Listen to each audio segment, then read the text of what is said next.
င်္ဂလာပါကျွန်တော်ကတော့ဘိုးစောဖြစ်ပါတယ်အခုကျွန်တော်ရဲ့မိတ်ဆွေတို့ကိုကျွန်တော်ပြောပြပေးချင်တာကကျွန်တော်15ရက်တလ2026မနက်အတွက်ကျွန်တော်ရရှိထားတာကိုကျွန်တော်ရဲ့မိတ်ဆွေတို့ကိုပြောပြပေးချင်တာဖြစ်ပါတယ်ကျွန်တော်ဒီ15ရက်နေ့မနက်အတွက်မပြောပြခင်မှာကျွန်တော်ရဲ့မိတ်ဆွေတို့ကို3ရက်အတွင်း14 15 16ဒီ3ရက်အတွင်းကျွန်တော်လာလိုက်ကြီးအလားလာကောင်းတဲ့ဒီ break 5ခုကိုကျွန်တော်ပြောပြပေးခဲ့တယ်အဲ့ဒီ break 5ခုက3ည break 1 break 4 break 6 break 9 break ဖြစ်တယ်ကျွန်တော်ကဒီ break 5ခုလုံးကိုလိုက်ခိုင်းတာမဟုတ်ပါဘူးဟိုဒါက3ရက်အတွင်းမှာလာနိုင်ခြင်းအလားလာကောင်းတဲ့ break ကိုကျွန်တော်ချပြပေးတာဖြစ်တယ်ဒီထဲမှာ3ရက်အတွင်းလိုက်ချင်တယ်ဆိုရင်ကျွန်တော်ဒီမှာ3ရက်အတွင်းအားကောင်းတဲ့ break 2ခုဆိုပြီးတော့ရွေးထုတ်ပေးရနော်3ရက်အတွင်းလိုက်ချင်တဲ့သူတွေအတွက် break 2ခုရွေးထုတ်ပေးတယ်ရွေးထုတ်ပေးထားတဲ့3ည break 9 break ဒီ3ည break 9 break တွေကကျွန်တော်3ည break အောင်မြင်သွားခဲ့ပြီ3ည break အောင်မြင်သွားခဲ့ပြီ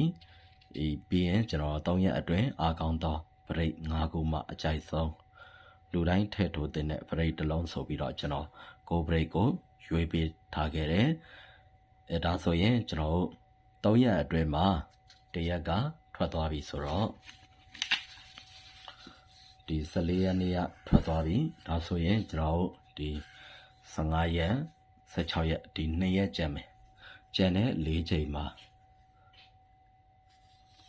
ကျွန်တော်ပြောထားတဲ့ဒီ 9 break ကိုထည့်ပြီးတော့ကြိုက်တဲ့ဆိုရင်အသုံးပြုသင့်ပါတယ်ခင်ဗျာဒါဆိုရင်ကျွန်တော်ကဒီ break 5ခုလုံးကိုလိုက်ဖို့အတွက်ချပေးတာမဟုတ်ဘူးเนาะ3ရက်အတွင်းမှာဒီ break တွေကထွက်နိုင်တယ်လာနိုင်ခြေအလားလာကောင်းတဲ့ဆိုတာကိုမိတ်ဆွေတို့အကြိုက်တွင်မိတ်ဆွေတို့အနေနဲ့နေတိုင်းနဲ့တိုက်ပြီးတော့အသုံးပြုလို့ရအောင်ကျွန်တော်လာနိုင်ခြေအလားလာကောင်းတဲ့ break 5ခုကိုပြောပြပေးတာဖြစ်တယ်ဒါဆိုရင်ကျွန်တော်ကျန်တဲ့2ရက်မှာဆိုရင်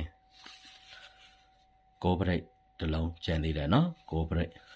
ဒီမှာ break 5ခုတွေကကျွန်တော်3ည break အောင်သွားခဲ့ပြီဒါဆိုရင်1 break 4 break 6 break 9 break ကျန်သေးတယ်ဒါဆိုရင်ကျွန်တော်တို့ဒီ15ရက်နေ့မနက်အတွက်ဆက်ပြီးတော့ကြည့်မယ်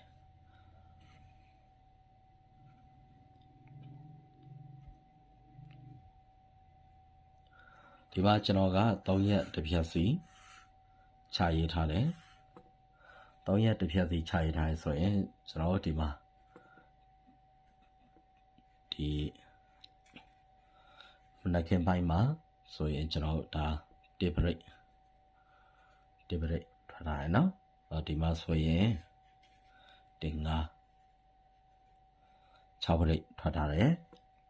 နောက်ပြီးတော့ဒီမှာဆိုရင်လည်း4 6 break ထွက်ထားတယ်ဒါဆိုရင်ကျွန်တော်တို့ဒီမှာ15ရက်နေ့မနက်အတွက်သူက3ရက်ချစီပေးနေတာက1 break တစ်ချိန်ထွက်ထားတယ်ပြီးရင်6 break ဆိုပြီးတော့ပေးထားတယ်ကျွန်တော်ရဲ့မိတ်ဆွေတို့ထင်နေလိမ့်မယ်1 break 6 break ဆိုပြီးတော့ပေးနေတယ်ဒါဆိုရင်ဒီ6 break အကောင်းတယ်ပေါ့ဆိုပြီးတော့ထင်နေလိမ့်မယ်ဒါပေမဲ့ကျွန်တော်ကြံနေတဲ့ break က break 4လုံးကျန်တယ်နော်ကျန်တဲ့ break 4လုံးက1 break 4 break 6 break 9 break ကျန်တယ်9 break ကျန်တယ်ကျွန်တော်အနေနဲ့ကတော့ဒီကျွန်တော်15ရက်နေ့မနက်ပိုင်းမှာကျွန်တော်ကတော့ဒီ6 break နဲ့1 break ကိုမကြိုက်ဘူးဒီရဲ့6 break ကကျွန်တော်တို့နက်ခတ်ပြောင်းပြီးတော့6နက်ခတ်ပြောင်းပြီးတော့ကျွန်တော်တို့9 break ဆိုပြီးတော့ပေးနိုင်တယ်ဒါဆိုရင်ကျွန်တော်တို့ဒီ15ရက်နေ့ နက်ခင်မိုင်းမှာဆိုရင်ဒီထဲမှာကျွန်တော်ကိုဘရိတ်မှတ်ထားမယ်နော်ကိုဘရိတ်မှတ်ထားမယ်ပြီးရင်ကျွန်တော်တို့ဒီဘက်ကနေတိုင်းလေးကိုကြည့်မယ်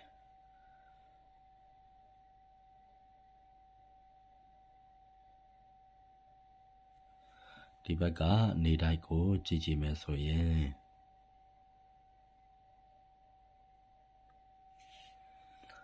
ကျွန်တော်တို့ဒီမှာတောင်ညာပရိတ်တောင်ညာပရိတ်တောင်ညာပရိတ်တောင်ညာပရိတ်ဆိုပြီးတော့ကျွန်တော်တို့နှစ်ကြိမ်ပေးနေတယ်နှစ်ကြိမ်ပေးနေတယ်ဆိုတော့ကျွန်တော်တို့ဒီပုံစံအတိုင်းဆက်ပြီးတော့3ချိန်မြောက်ဆက်ပေးခဲ့မယ်ဆိုရင်တော့တောင်ညာပရိတ်5ပရိတ်ဆိုပြီးတော့ဆက်ပြီးတော့ပေးနိုင်တယ်ဒါပေမဲ့ကျွန်တော်တောင်ညာပရိတ်5ပရိတ်ကိုကျွန်တော်ကတော့မကြိုက်ဘူးအကယ်၍ဒီပုံစံအတိုင်းဆက်ပြီးတော့ပေးနိုင်တယ်ဆိုတာကိုမိတ်ဆွေတို့ကိုကျွန်တော်ဒါပြပေးတာဖြစ်တယ်အကယ်၍ဒီမှာခွန်3 1လိုမျိုးလေးပေါင်းလိုက်မယ်ဆိုရင်ဒါဆိုရင်ကျွန်တော်ခွန်အပေါင်း3အပေါင်း1ညီများချင်းပေါင်းလိုက်တာ1ရတယ်ဒါဆိုရင်2 8 1ပေါင်းလိုက်မယ်ဆိုရင်ကျွန်တော်2အပေါင်း8အပေါင်း1ပေါင်းလိုက်တာ1ရတယ်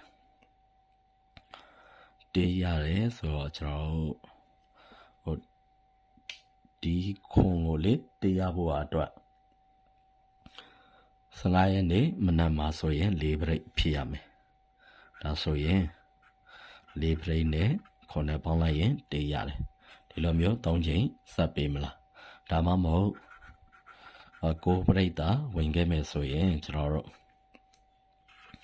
6ရမယ်1ရဲ့ပါဝါ6ဆိုပြီးတော့ဖြစ်နိုင်တယ်ဒါဆိုရင်ကျွန်တော်ရဲ့မိတ်ဆွေတွေကျွန်တော်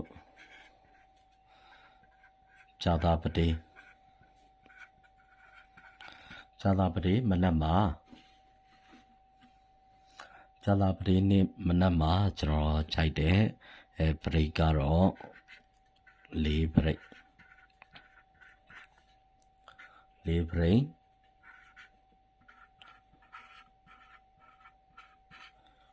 တ်ဖြစ်ပါတယ်ဒါဆိုရင်ကျွန်တော်ကကျွန်တော်ရွေးထုတ်လိုက်ပြီเนาะဇာတာပတိနေ့မနက်မှာဆိုရင်ကျွန်တော်ခြိုက်တာက4ပရိတ်ပြီးရင်9ပရိတ်ကျွန်တော်ရဲ့မိတ်ဆွေတွေအနေနဲ့ဇာတာပရိတ်နေ့မနက်မှာဆိုရင်အကြိုက်တူတယ်ဆိုရင်အတောင်ပြုနိုင်တယ်ခရီးဆိုင်ဖို့ပါကျွန်တော်ပြောပြပေးခြင်းပဲဖြစ်တယ်ဒီနေရာမှာကျွန်တော်အကြိုက်ဆုံးက9ပရိတ်ဖြစ်တယ်9ပရိတ်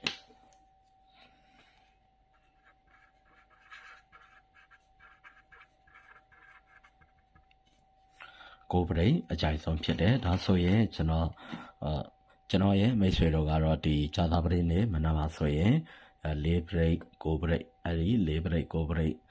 နှစ်ခုကိုဂရုစိုက်စေချင်တယ်ဒီပရိတ်နှစ်ခုတည်းမှာကျွန်တော်အကြိုက်ဆုံးပရိတ်ကတော့9ပရိတ်နေနဲ့ကျွန်တော်တင်ခွင့်ပေးရမယ်ဆိုရင်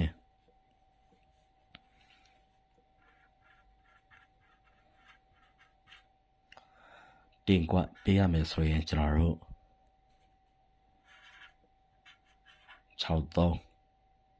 63ပြီးရင်39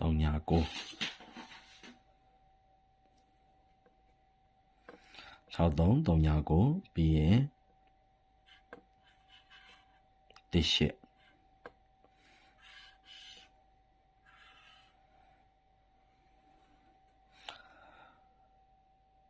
ကျွန်တော်ဒီ3ခွက်ကိုတဲ့များလုံးမယ်နော်ပါပါဗျာကျွန်တော်အခုပေးထားတယ်ဒီ9 break ထဲမှာ6339 18ကိုတဲ့များအတောင်ပြရပါမယ်အရင်အနေနဲ့ကတော့ကျွန်တော်တို့9ပြီးရင်54 5လေးဒီနှစ်ခုကတော့ရှမ်းပေါ့ဗျာဒါဆိုရင်ကျွန်တော်ရဲ့မိတ်ဆွေတွေဒီ15ရက်နေ့ဇာတာပတိနေ့မနက်ခင်းပိုင်းမှာဆိုရင်အထူးဂရုစိုက်ရမယ်ပရိတ်နှစ်ခုကတော့4ပရိတ်ရဲ့9ပရိတ်ရဲ့ဖြစ်တယ်ကျွန်တော်ကဒီ4ပရိတ်9ပရိတ်ထဲမှာကျွန်တော်ရွေးချယ်ထားတဲ့3ရက်အတွင်းကျွန်တော်ကြိုက်တဲ့9ပရိတ်ကိုကျွန်တော်ဆွဲထုတ်လိုက်ပါတယ်အဲ့ဒီ9ပရိတ်နဲ့ပတ်သက်ပြီးတော့တင်ခွက်အနေနဲ့3ခွက်ကျွန်တော်ရွေးထုတ်ပေးထားရနော်ဒီရွေးထုတ်ပေးထားတဲ့3ခွက်ကတော့တဲ့များများအသုံးပြုရမှာဖြစ်ပါတယ်ဒါတော့ဇာတာပတိနေ့မနက်အတွက်ကျွန်တော်ရဲ့မိတ်ဆွေတို့ကိုကျွန်တော်တွေ့ရှိထားတာကိုပြန်ပြီးတော့မျှဝေပေးတာဖြစ်ပါတယ်ဒီဗီဒီယိုကိုကြည့်ရှုအားပေးခဲ့ကြတဲ့မိတ်ဆွေတဦးတယောက်ချင်းစီကိုလည်းကျွန်တော်ပို့စော်မှကျေးဇူးအထူးပဲတင်ရှိပါတယ်ခင်ဗျာ